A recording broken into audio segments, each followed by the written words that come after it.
3 years ago I started making YouTube videos. I had no idea about cameras or microphones, but I wanted high audio quality on a small budget. If I had known what I know today, I would have saved a lot of money and time. So over time I tried a few different microphones and watched a lot of tutorials, but I didn't get any closer to my goal of buying a good and affordable microphone.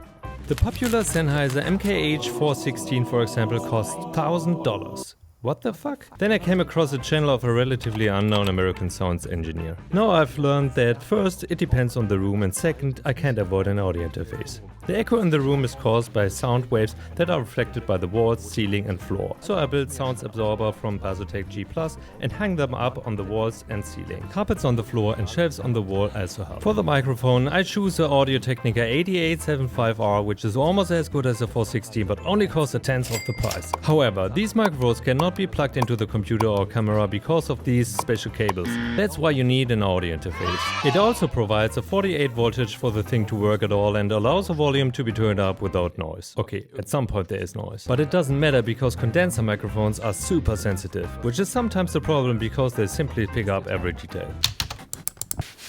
Dynamic microphones are a little less sensitive, don't need phantom power, but have to be quite close to the sound source. Your mouth. The gold standard is the Shure SM7B for $400. It also works for less than half with its little sister, the Shure MV7X.